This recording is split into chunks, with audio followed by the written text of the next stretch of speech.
Avant, c'était moins bien.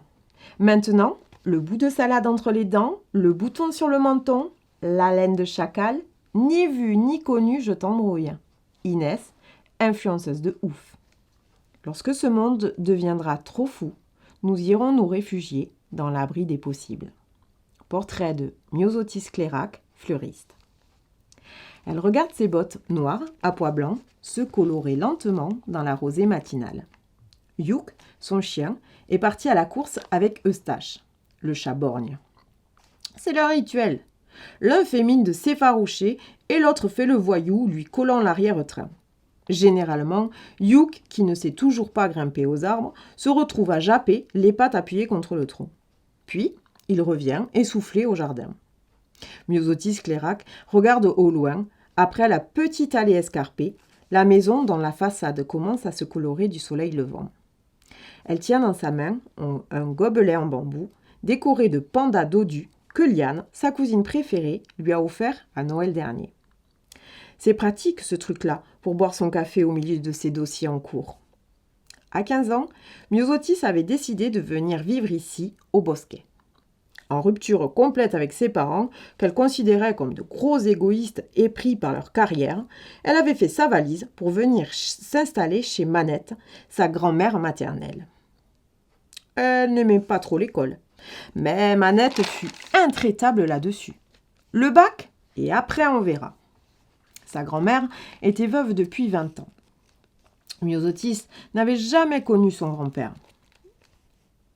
Seulement, en photo, et par les mots doux de Manette, qui ne s'était jamais consolé de son départ.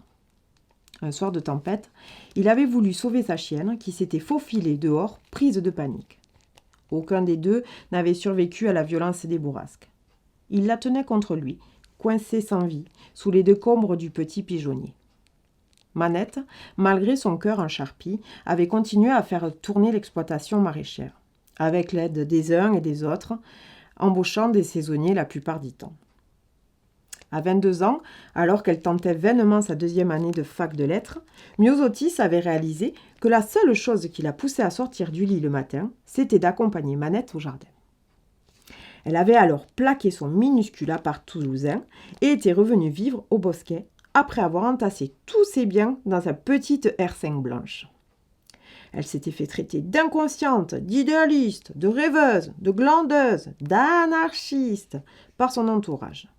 Puis, les deux femmes étaient allées au jardin parce qu'il fallait ramasser les fraises pour les sirops et pour les confitures. Elles avaient travaillé d'arrache-pied tout le restant de la semaine. Manette bougonnait à cause des études. Parce que elle n'avait pas eu le choix. Même pas le certificat d'études. Parce que c'était une fille. Seuls ses frères, Paul et Antoine, avaient pu le passer.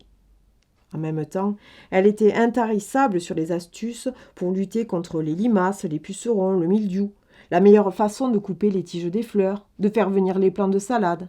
Un puits de savoir sans fond. « C'est toi, mes études, Manette », lui avait-elle glissé à l'oreille en l'enlaçant un soir juste après le souper. Alors, sa grand-mère avait décidé de lui apprendre. Myosotis, bonne élève, avait rapidement développé son propre savoir botanique. Elle expérimentait les semis, les plantations, les boutures, les greffes. Elle écoutait la lune. Elle notait tout dans sa Bible verte. Un jour, elle présenta son projet à Manette. Elle avait appelé ça « l'abri des possibles ». Elle allait faire pousser diverses variétés de fleurs locales et les vendre sur le marché avec les légumes du potager. La discussion, très animée, avait duré jusqu'à 2 heures du matin.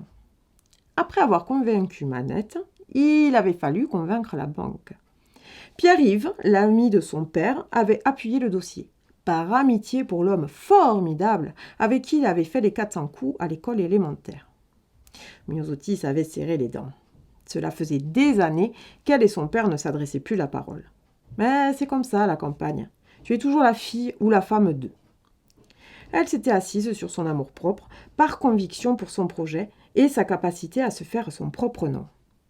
Il avait fallu du temps avant que la sauce se prenne. Mais après 3 ans de rencontres et de partenariats, les projets et les commandes avaient commencé à s'étouffer. Elle avait récemment pu ouvrir une petite boutique. Fièrement planté dans ses bottes, Myosotis caresse des yeux son jardin merveilleux où les boutons et les pétales aspirent chaque gouttelette de rosée, se préparant pour la fournaise estivale. Sécateur en main, notre petite fleuriste commence son casting floral du jour. Tout à l'heure, elle chargera sa camionnette avec ses bouquets et ses fleurs à la coupe. Elle ira prendre son emplacement au pied de l'église, en face de Monique, la fromagère. Youk vient fourrer sa truffe contre son coude et lui fait offrande d'un morceau de bâton mâchouillé et rempli de bave.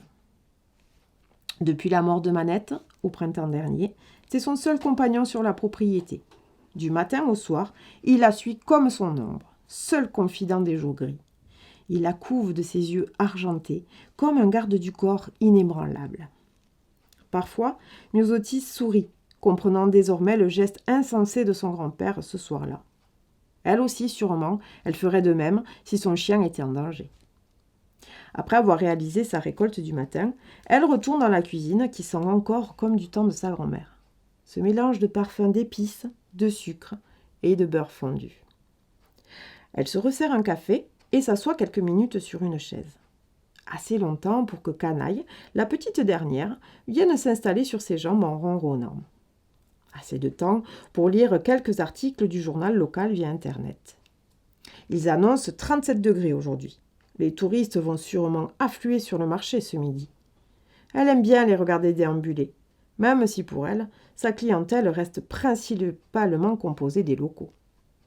Myosotis enfile son chapeau à cerise. « C'est parti, mes petits radis !» comme disait Feu sa mamie. À demain!